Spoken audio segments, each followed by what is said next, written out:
Catecismo Maior de São Pio X. Áudio 4 de 22. Primeira parte. Do símbolo dos apóstolos, chamado vulgarmente o Credo. Capítulo 8. Do sétimo artigo do Credo. Quando o Filho do Homem voltar na sua glória e todos os anjos com ele, sentar-se-á no seu trono glorioso. Todas as nações se reunirão diante dele, e ele separará uns dos outros, como o pastor separa as ovelhas dos cabritos. Colocará as ovelhas à sua direita e os cabritos à sua esquerda.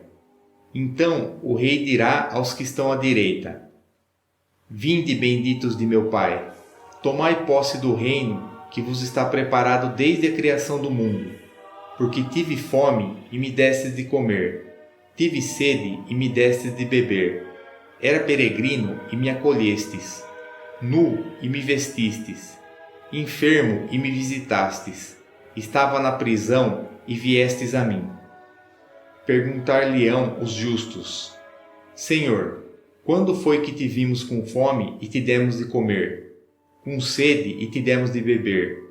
Quando foi que te vimos peregrino e te acolhemos, nu e te vestimos? Quando foi que te vimos enfermo ou na prisão e te fomos visitar? Responderá o rei: Em verdade eu vos declaro, todas as vezes que fizestes isso a um desses meus irmãos mais pequeninos, foi a mim mesmo que o fizestes. Voltar-se-á em seguida para os da esquerda e lhes dirá: Retirai-vos de mim, malditos. Ide para o fogo eterno destinado ao demônio e aos seus anjos. Porque tive fome e não me destes de comer, tive sede e não me destes de beber, era peregrino e não me acolhestes, nu e não me vestistes, enfermo e na prisão e não me visitastes. Também estes lhe perguntarão: Senhor, quando foi que te vimos com fome, com sede, peregrino, nu, enfermo ou na prisão e não te socorremos? E ele responderá: Em verdade vos declaro, todas as vezes que deixaste de fazer isto a um desses pequeninos, foi a mim que o deixaste de fazer. E estes irão para o castigo eterno e os justos para a vida eterna. Mateus, capítulo 25, versículos 31 ao 46. 126. O que nos ensina o sétimo artigo do Credo, de onde há de vir a julgar os vivos e os mortos? O sétimo artigo do Credo ensina-nos que, no fim do mundo, Jesus Cristo, pleno de glória e majestade, virá do céu para julgar todos os homens, bons e maus, e para dar a cada um a recompensa ou o castigo que terá merecido. 127. Se cada um de nós, imediatamente após a morte, é julgado por Jesus Cristo no juízo particular, por que todos seremos julgados no juízo universal? Todos seremos julgados no juízo universal por várias razões. Primeiro, para a glória de Deus. Segundo, para a glória de Jesus Cristo. Terceiro, para a glória dos santos. Quarto, para a confusão dos ímpios. Quinto, finalmente, para que o corpo, depois da ressurreição universal, tenha juntamente com a alma a sua sentença de recompensa ou de punição. 128. Como se manifestará a glória de Deus no juízo universal? No juízo universal, há de manifestar-se a glória de Deus, porque todos hão de reconhecer a justiça com que Deus governa o mundo, embora se vejam às vezes os bons a sofrer e os maus em prosperidade.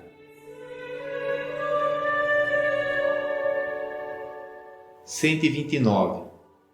Como se manifestará a glória de Jesus Cristo no juízo universal? No juízo universal, há de manifestar-se a glória de Jesus Cristo, porque, tendo ele sido injustamente condenado pelos homens, aparecerá então à face do mundo inteiro como o juiz supremo de todos. 130. Como é que no juízo universal há de manifestar-se a glória dos santos? No juízo universal há de manifestar-se a glória dos santos, porque muitos deles, que morreram desprezados pelos maus, hão de ser glorificados na presença de todos os homens. 131. No juízo universal, qual será a confusão dos maus?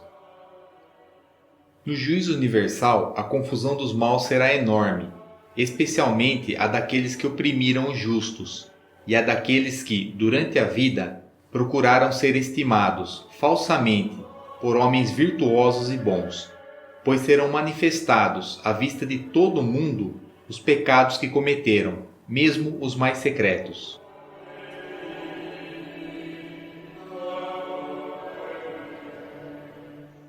Capítulo 9. Do 8º artigo do Credo. 3 são os que testemunham no céu: o Pai, o Verbo e o Espírito Santo. E estes 3 são um só testemunho. E 3 são os que testemunham na terra: o Espírito, a água e o sangue. E estes 3 são um só testemunho. Primeira Epístola de João, capítulo 5, versículos 7 a 8.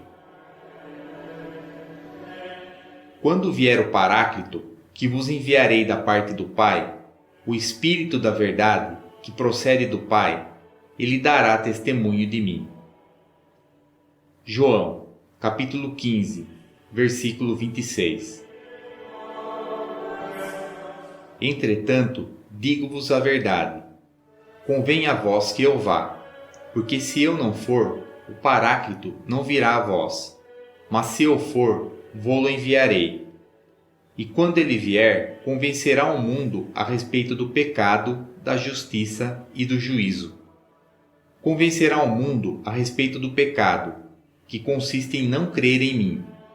Ele o convencerá a respeito da justiça, porque eu me vou para junto do meu Pai, e vós já não me vereis. Ele o convencerá a respeito do juízo, que consiste em que o príncipe deste mundo já está julgado e condenado. João, capítulo 16, versículos 7 a 11.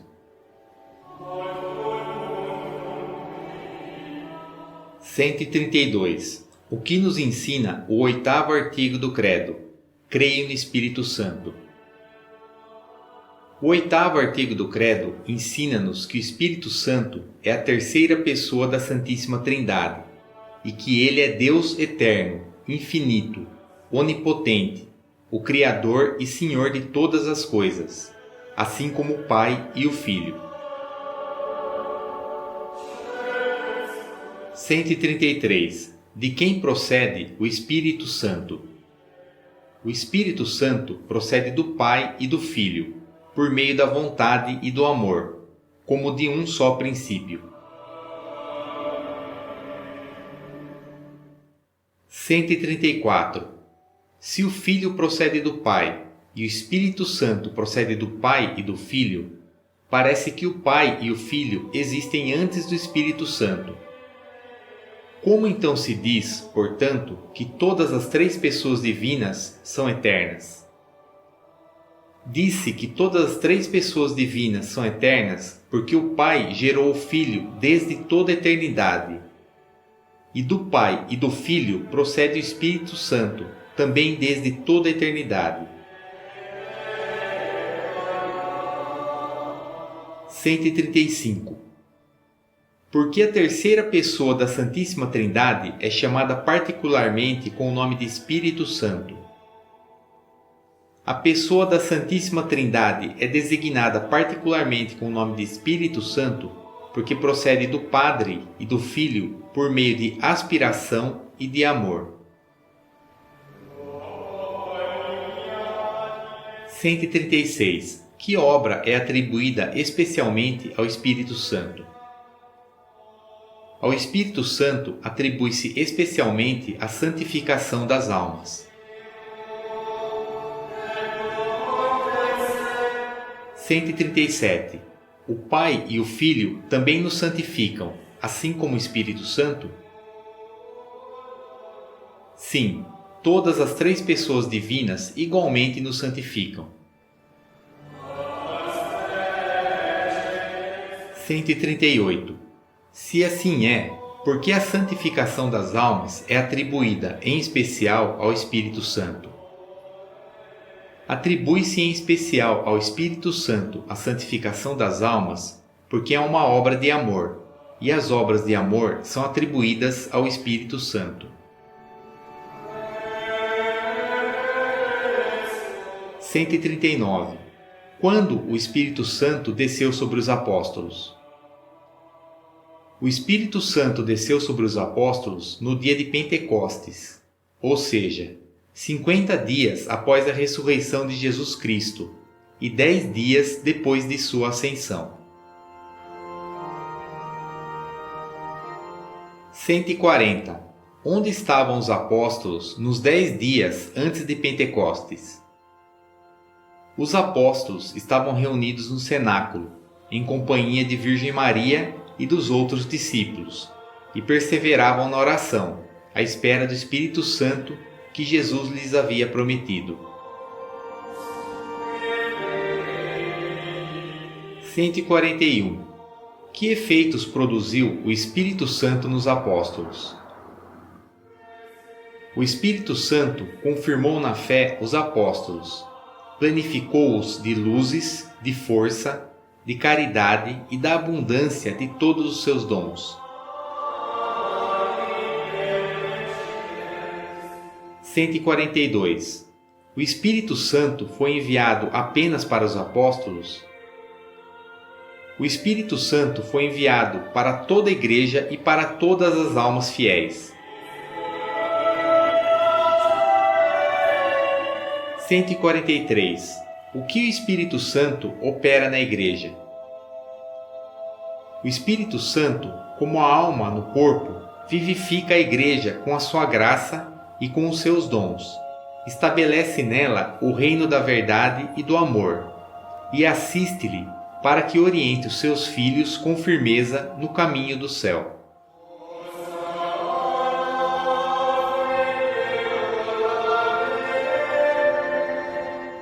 Capítulo 10. Do 9º artigo do Credo. Em verdade vos digo, quem não entra pela porta do aprisco das ovelhas, mas sobe por outra parte, é ladrão e salteador. Mas quem entra pela porta é o pastor das ovelhas. A este o porteiro abre, e as ovelhas ouvem a sua voz. Ele chama as ovelhas pelo nome e as conduz à pastagem. Depois de conduzir todas as suas ovelhas para fora, vai adiante delas, e as ovelhas seguem-no, pois lhe conhecem a voz. Mas não seguem o estranho, antes fogem dele, porque não conhecem a voz dos estranhos. Jesus disse-lhes esta parábola, mas não entendiam o que ele queria falar. Jesus tornou a dizer-lhes: em verdade vos digo, eu sou a porta das ovelhas. Todos quantos vieram antes de mim foram ladrões e salteadores, mas as ovelhas não os ouviram. Eu sou a porta. Se alguém entrar por mim, será salvo. Tanto entrará como sairá e encontrará pastagem. O ladrão não vem senão para furtar, matar e destruir. Eu vim para que as ovelhas tenham vida e para que a tenham em abundância. João, capítulo 10, versículos 1 a 10. Nós somos operários com Deus. Vós, o campo de Deus, o edifício de Deus. Primeira Epístola aos Coríntios, capítulo 3, versículo 9. Parágrafo 1º. Da Igreja em geral. 144. Que nos ensina o 9º artigo do Credo. Creio na Santa Igreja Católica, na comunhão dos santos. O 9º artigo do Credo ensina-nos que Jesus Cristo estabeleceu na Terra uma sociedade visível, que se chama Igreja Católica, e que todas as pessoas que fazem parte desta Igreja estão em comunhão uns com os outros. 145. Por que depois do artigo que trata do Espírito Santo, fala-se em seguida da Igreja Católica? Depois do artigo que trata do Espírito Santo, fala-se em seguida da Igreja Católica para indicar que toda a santidade da própria Igreja procede do Espírito Santo, que é o autor de toda a santidade. 146. O que quer dizer esta palavra igreja? A palavra igreja quer dizer convocação ou reunião de muitas pessoas. 147. Quem nos convocou ou chamou para a Igreja de Jesus Cristo? Fomos chamados para a Igreja de Jesus Cristo por uma graça especial de Deus, para que com a luz da fé e pela observância da lei divina, prestemos-lhe o culto devido e cheguemos à vida eterna. 148. Onde estão os membros da Igreja? Os membros da Igreja encontram-se parte no céu e formam a Igreja triunfante. Parte se encontra no purgatório e formam a Igreja padecente. Parte está na terra e formam a Igreja militante. 149. Estas diferentes partes da Igreja constituem uma só Igreja? Sim, essas diferentes partes da Igreja constituem uma só Igreja e um só corpo, porque têm a mesma cabeça que é Jesus Cristo, o mesmo Espírito que as anima e as une e o mesmo objetivo, que é a felicidade eterna, que uns já estão desfrutando e outros esperam. 150. A qual parte da Igreja se refere essencialmente este 9º artigo? Este 9º artigo do Credo refere-se especialmente à Igreja militante, que é a Igreja na qual estamos atualmente.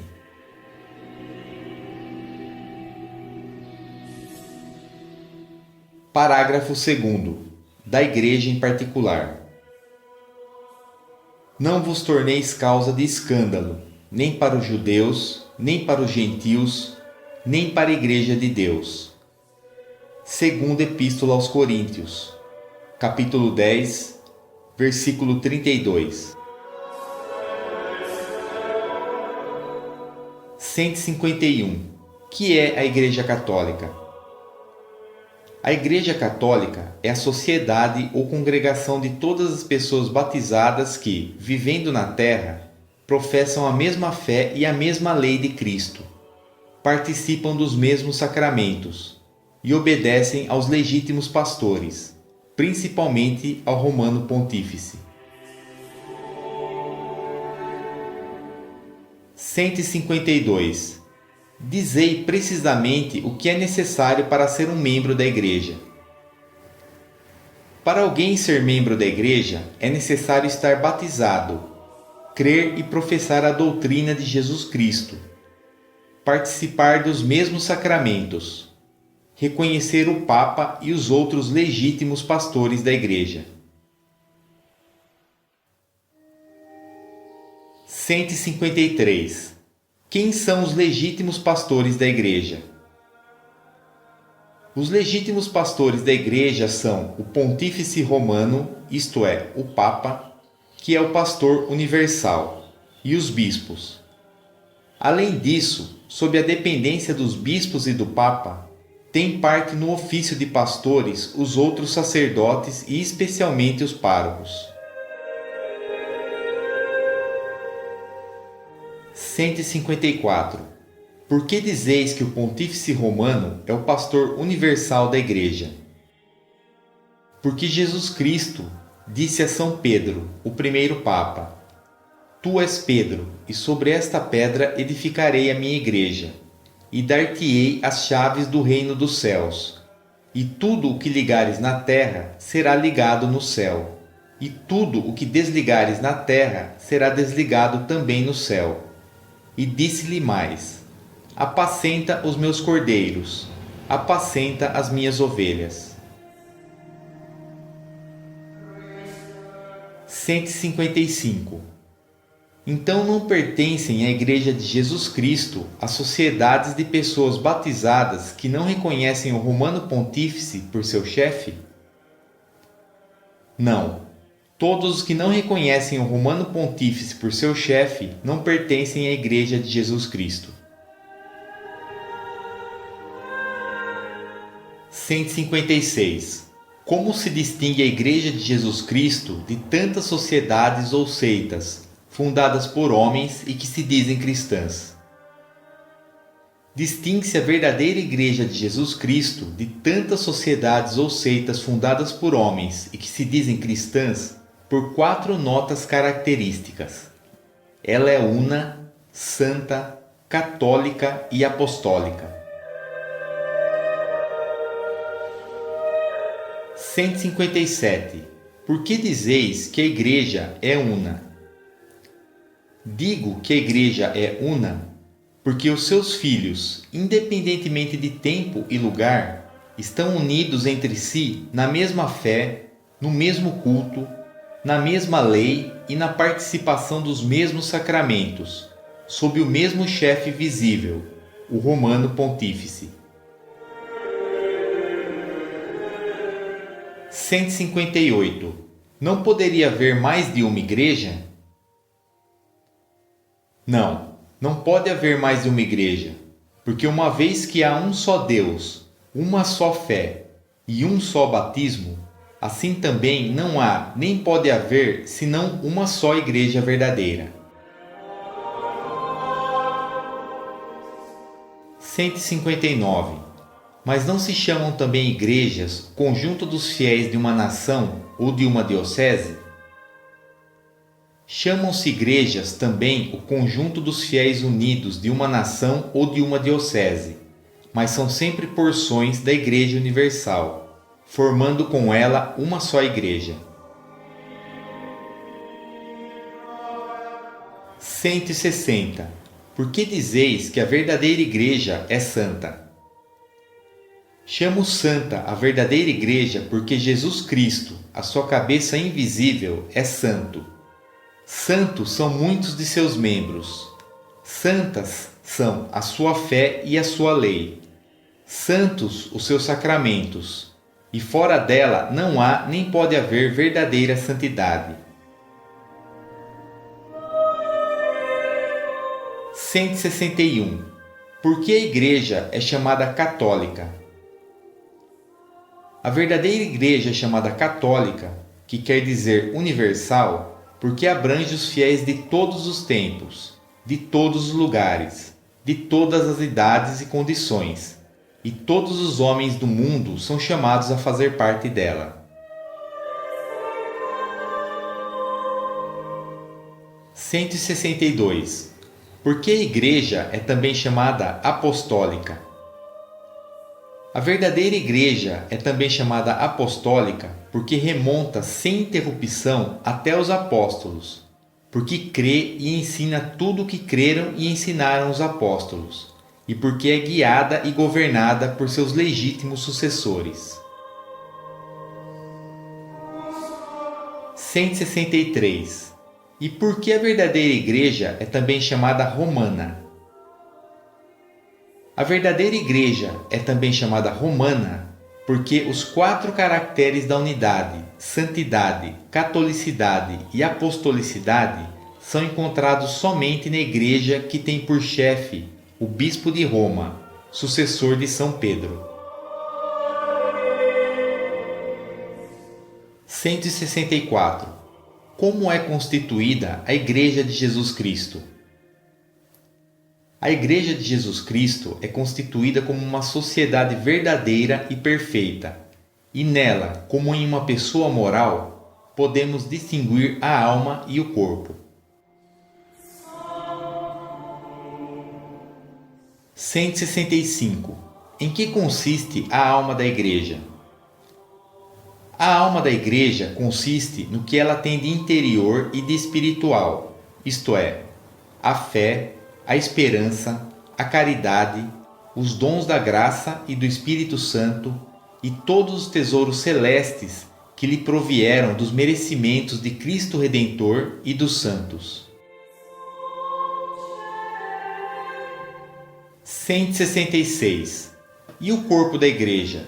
Em que consiste?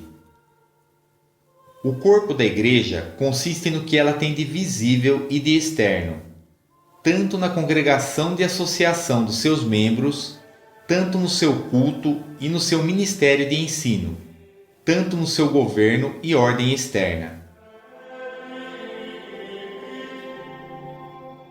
167. Para nos salvarmos, é suficiente sermos apenas um membro da Igreja Católica? Não é suficiente para nos salvarmos sermos apenas um membro da Igreja Católica, mas é preciso que sejamos seus membros vivos. 168. Quais são os membros vivos da Igreja? Os membros vivos da Igreja são todos os justos e somente eles, isto é, todos aqueles que estão atualmente na graça de Deus. 169. E quais são os membros mortos da Igreja?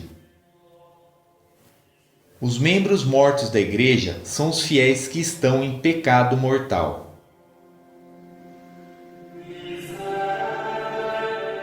170. Pode alguém salvar-se fora da Igreja Católica Apostólica Romana? Não. Fora da Igreja Católica Apostólica Romana, ninguém pode salvar-se, como ninguém pôde salvar-se do dilúvio fora da Arca de Noé, que era uma figura desta Igreja. 171. Como então se salvaram os antigos patriarcas, os profetas e todos os outros justos do Antigo Testamento? Todos os justos do Antigo Testamento se salvaram em virtude da fé que tinham em Cristo, que havia de vir, por meio da qual eles já pertenciam espiritualmente a esta Igreja. 172. Mas quem se encontrasse sem culpa sua, fora da Igreja, poderia salvar-se?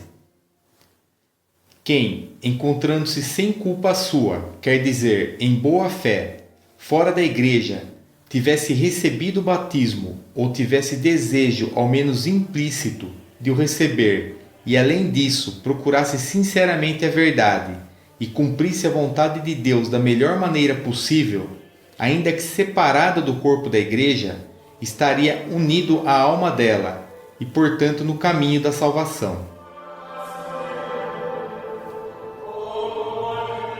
173. E quem, sendo um membro da Igreja Católica, não pusesse em prática os seus ensinamentos, salvar-se-ia?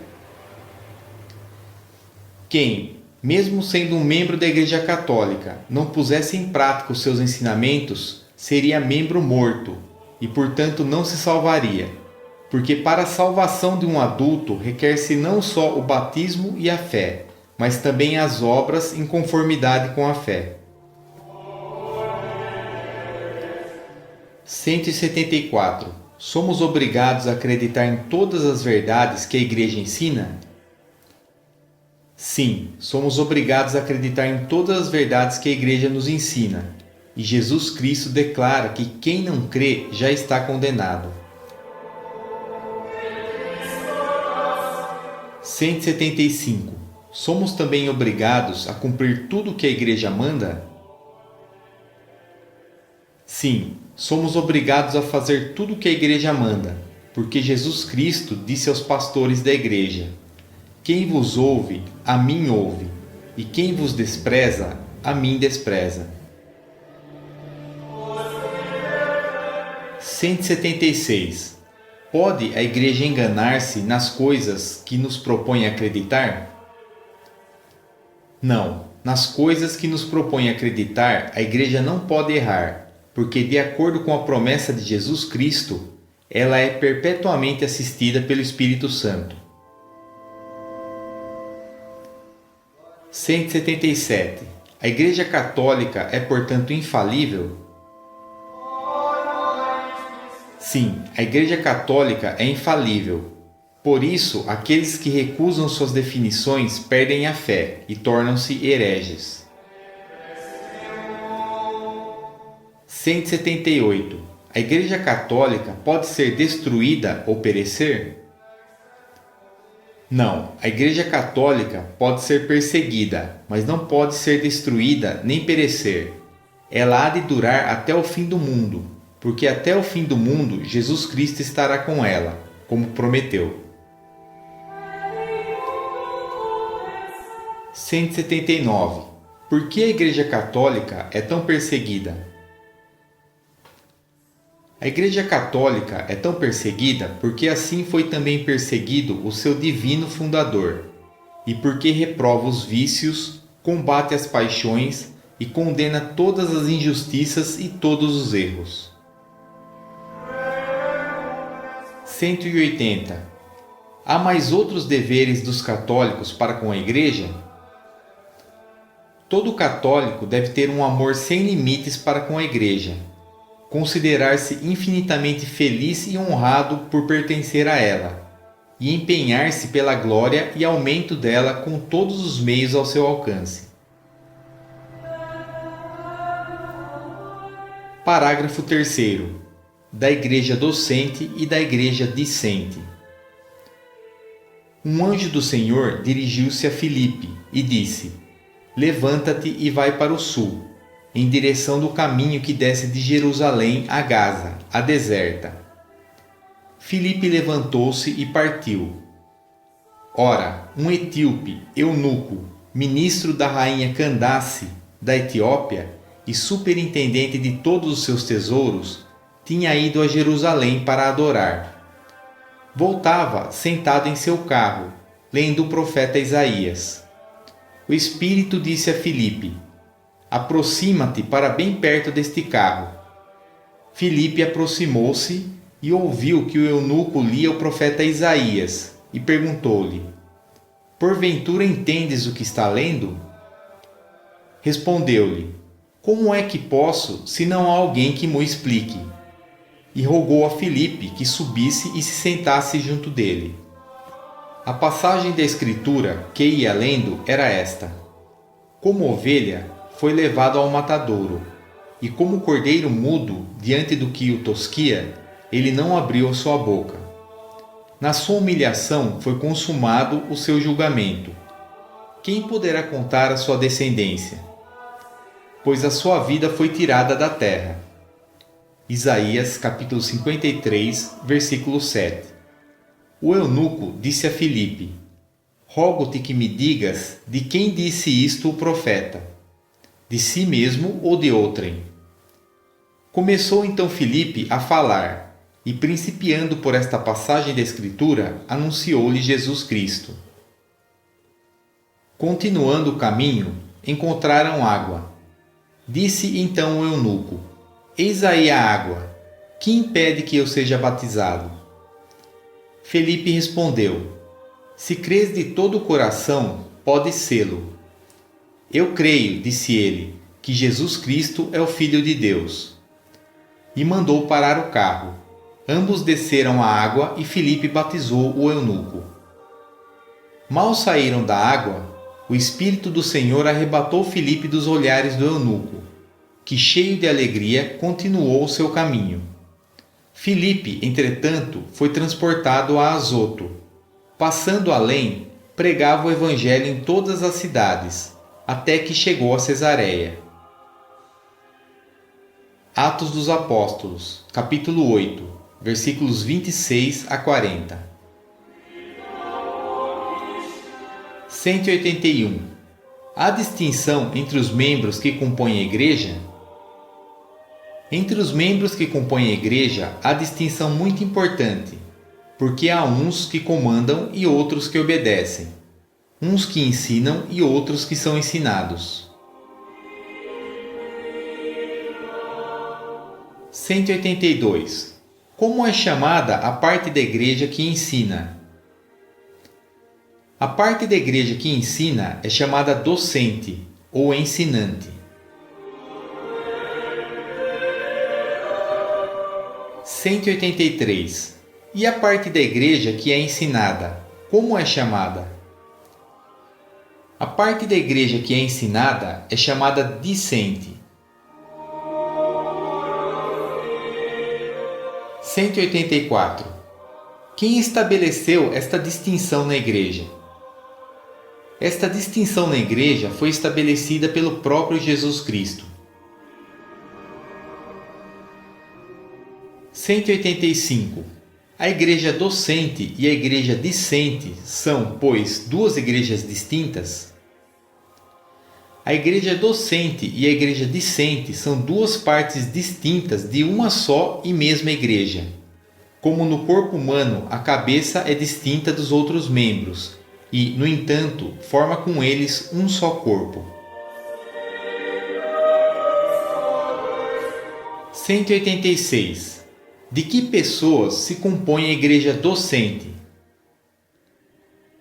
A igreja docente é composta de todos os bispos, quer se encontrem dispersos, quer se encontrem reunidos em concílio, unidos à sua cabeça, o Romano Pontífice. 187. A igreja discente, de que pessoas é composta? A igreja discente é composta de todos os fiéis. 188.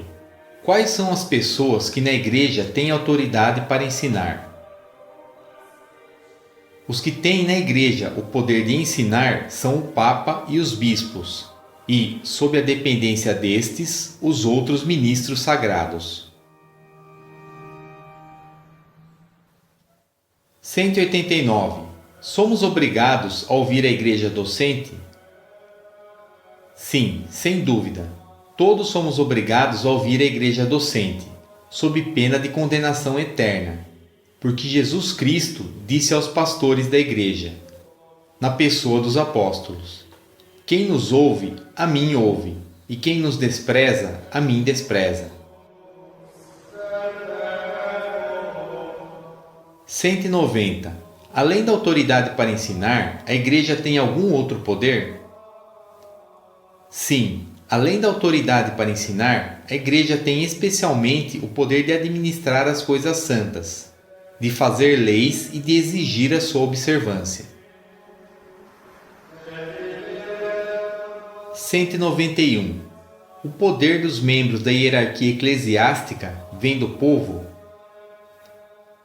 O poder que têm os membros da hierarquia eclesiástica não vem do povo, e seria heresia dizer isto, mas o poder vem somente de Deus. 192. A quem compete o exercício de tais poderes?